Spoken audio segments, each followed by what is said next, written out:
Hello everyone, welcome to the channel mystic tarot. ये जनवरी के लिए रीडिंग है। मिड मंथ में हम देखते हैं कि क्या सिचुएशन है कैंसर, सन, मून और असेंडेंट लोगों के लिए। शुरू के दिनों में तो रीडिंग कंडक्ट ही नहीं की जा सकी मुझसे, बिज़ी बहुत रही मैं। तो अभी हम देखते हैं कि एंड जो है वो जनवरी का या मिडल ऑफ द मंथ जो है वो क्या मैसेजेस जो हैं वो हैं आपके लिए, बीइंग अ कैंसर पर्सन। यहाँ पे मैं सिर्फ मैसेज जो है वो रीड करूँगी और आप किस मकसद के लिए ये रीडिंग देख रहे हैं, आया कि करियर है, रिलेशनशिप है या कोई और बात है, तो उस बात को जो मैं यहाँ पे आपको एक्सप्लेन करूँगी उसको आपने अपने क्वेश्चन के कॉन्टेक्स्ट में सेट कर लेना है। इस दफ़ा मैं कार्ड्स जो हैं उनमें रिवर्सल्स को भी रीड कर रही हूँ ताकि ज़्यादा मीनिंगफुल रीडिंग जो है वो सामने आ सके। तो देखते हैं कि कैंसर लोगों के लिए sun, moon and ascendant. So tower का कार्ड है यहाँ पे और लवर्स रिवर्स है, 3 ऑफ कप्स रिवर्स है, 7 ऑफ सोर्ड्स रिवर्स है, 7 नंबर के साथ चैरियट भी रिवर्स है, 5 ऑफ पेंटिकल्स रिवर्स है, knight of wands reverse, 9 of pentacles reverse और queen of pentacles in reverse. Okay, bottom of the deck जो है वो 6 ऑफ कप्स है। अच्छा जी, ऐसा महसूस होता है कि किसी शख्स से ना बिगनिंग ऑफ द मंथ में कोई नाराज़गी, झगड़ा, कोई डिसअपॉइंटमेंट, कोई अनएक्सपेक्टेड बात हो सकता है कि पता चली हो आपको किसी के हवाले से, और वो चीज़ जो है वो आपको एक शॉक की तरह लगी हो कि ऐसे कैसे हो सकता है। तो कुछ ना कुछ ऐसा हुआ है जो बिल्कुल या तो बिगिनिंग ऑफ द मंथ हुआ है या 2024 के बिल्कुल एंड पे आखिरी दिनों के अंदर जो है वो हुआ है, और इस चीज़ ने आपको जैसे बिल्कुल ब्लॉक कर दिया। कम्युनिकेशन टोटली ख़त्म हो गई, बातचीत हर तरह से ख़त्म हो गई, राब्ते ख़त्म हो गए, एक जो ट्रस्ट का फैक्टर था एक दूसरे के ऊपर वो भी यहाँ पे टोटली ख़त्म हुआ नज़र आ रहा है। अच्छा, ये पर्सन जो है, एक तो सारी बात है कि लवर्स है, 6 ऑफ कप्स है, हम कह सकते हैं कि कोई ऐसा शख्स जिसके साथ आपका कोई रोमांटिक रिलेशनशिप है था या है, तो वो पर्सन के साथ कोई ना कोई बात इस किस्म की हुई है। लेकिन ये भी हो सकता है कि जैसे अगर आप किसी दोस्त के साथ मिल के कारोबार कर रहे हैं, आपको सामने वहाँ पे कोई बात आई है, या आपको दोस्तों में बैठे हुए पता ये चला है कि आपके बारे में पीठ पीछे ये बातें की जाती हैं, ये भी चीज़ ऐसी हो सकती है जो कि बहुत ज़्यादा शॉकिंग और डिसअपॉइंटमेंट लाने का बायस बनी हो। बहुत सारी दफ़ा इस तरह मजाक में इस किस्म की भी बातें खुलती हैं कि जब उस टाइम के ऊपर ये मामला हुआ था तो असल में ये बाकी लोग जो हैं उसमें इन्वॉल्व थे, जो कि आप बिल्कुल एक्सपेक्ट ही नहीं कर रहे होते कि कुछ इस किस्म का सिनेरियो जो है वो सामने आएगा। सो कुछ ऐसी ही यहाँ पे सिचुएशन है जिसने बिल्कुल, जैसे हम कहते हैं ना, गुम कर दिया, ख़ामोश हो गए आप, बातचीत ख़त्म हो गई, मिलना जुलना ख़त्म हो गया फॉर द टाइम बीइंग। कम से कम जनवरी के फर्स्ट 10 डेज़ ऐसे हो सकते हैं जहाँ पे आपने टोटली लोगों को अवॉइड किया है या इस पर्टिकुलर ग्रुप ऑफ पीपल को आपने अवॉइड किया है।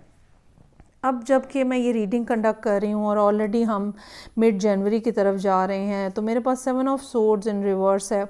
अगर किसी ने आपको हर्ट किया है, अगर किसी ने आपके साथ धोखा दिया है, अगर किसी ने चीटिंग की है किसी किस्म की, तो वो पहली बात तो ये कि वो सामने आ जाएगी।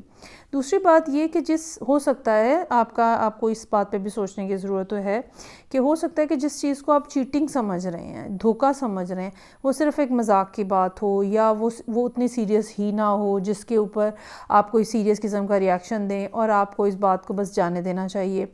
दो कि ये चीज़ यहाँ नज़र नहीं आ रही, ठीक है। 7 ऑफ सोर्ड्स इन रिवर्स है, you don't want to let go of this thing.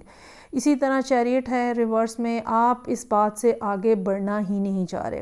It's not that कि आप जो है वो रिलेशनशिप ख़त्म कर रहे हैं, चाहे ये 1-on-1 बेसिस वाला रिलेशनशिप है, चाहे दोस्ती वाला रिलेशनशिप है, चाहे कोई फाइनेंशियल रिलेशनशिप है, इस तरह की बात नहीं है कि आप रिलेशनशिप ख़त्म करना चाह रहे हैं, बल्कि आप चूँकि हर्ट हैं बहुत ज़्यादा, चूँकि पेन आपको बहुत ज़्यादा हुई है, चूँकि डिसअपॉइंटमेंट और शॉक बहुत ज़्यादा लगा है, तो इस वजह से आपसे आगे बढ़ा नहीं जा रहा। इस बात को you will not be able to get over this thing very easily.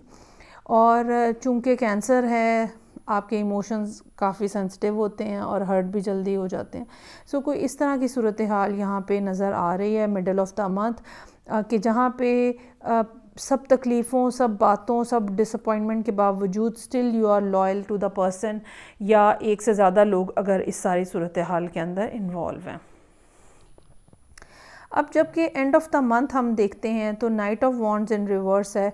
कोई किसी किस्म की ऐसी बात जिसको हम मजाक कह लें, या कुछ ऐसा मामला जिसको हम फ्लर्ट कह लें, ठीक है, कुछ ऐसी बात जो कि दूसरे लोग बहुत लाइटली लेते हैं, वो यहाँ पे काफ़ी ज़्यादा गंभीर होती हुई नज़र आ रही है। लेकिन इसके बावजूद मुझे ये लगता है कि जो जनवरी का लास्ट वीक होगा जनवरी का जो लास्ट वीक होगा वो जो है ना टाइम ऐसा होगा जहाँ पे आपका माइंडसेट जो है ना वो बिलाखिर चेंज होगा, या वो हर्ट और पेन जिसको आप पिछले कुछ दिनों से महसूस कर रहे हैं वो बिलाखिर सॉर्ट आउट होने का चांस है। ऐसा भी हो सकता है कि ये कोई बात ऐसी हो जैसी कोई शख्स जिसको हम बहुत ज़्यादा चाहते हैं और वो बताता है हमें सडनली आके कि भाई उस डेट को तो मैं जा रहा हूँ वापस, तो वापस जाने का मतलब ये कि एक लंबा डिस्टेंस आप दोनों के दरमियान में आ जाएगा। तो कुछ ऐसी बात भी हो सकती है, किसी ने अपना जाना जो है वो अनाउंस किया हो जो कि आपके लिए बहुत ज़्यादा अनएक्सपेक्टेड था, अनबेरेबल था, ठीक है। तो फॉर द टाइम बीइंग जो है वो ये पर्सन जो है जैसे डिसाइड कर रहा है कि ओके मैं अभी यहीं पे हूँ, I am not leaving that soon, कुछ दिन अभी और हैं मेरे पास, और आप जो है ना उन दिनों को वेस्ट नहीं करना चाह रहे, और आप अपने आप को अब ये कह लो कि वो चीज़ जो कि हमें सबसे ज़्यादा खुशी देती है, सबसे ज़्यादा मज़ा देती है, सबसे ज़्यादा जिसकी हमें डिज़ायर है, you really want to collect that. और आप जो है ना मुझे ये लगता है कि वो शुरू में जो एक स्टबननेस थी, या कह लो कि एक डिसअपॉइंटमेंट थी, तो अभी जो है ना वो एंड ऑफ द मंथ तक ये बात जो है ये आपको थोड़ा सा चांस ऐसा मिलेगा कि आप इस चीज़ को, इस कंपनी को दोबारा इंजॉय कर सकें, ठीक है। और आप अकेले नहीं रहना चाहते हैं चूँकि, तो आप जो है वो बिलाखिर उस केज से, उस सारी सिचुएशन से, उस हर्ट से बाहर आते हुए नज़र आ रहे हैं। लेकिन very end of the month, आखिरी हफ्ता समझ लें आप। ये थी रीडिंग जो कि कैंसर लोगों के लिए थी, sun moon and ascendant. Feedback का मुझे इंतज़ार रहेगा। मैं आपसे नेक्स्ट रीडिंग से फिर मिलूँगी। अपना ख्याल रखिएगा। खुदा हाफिज़।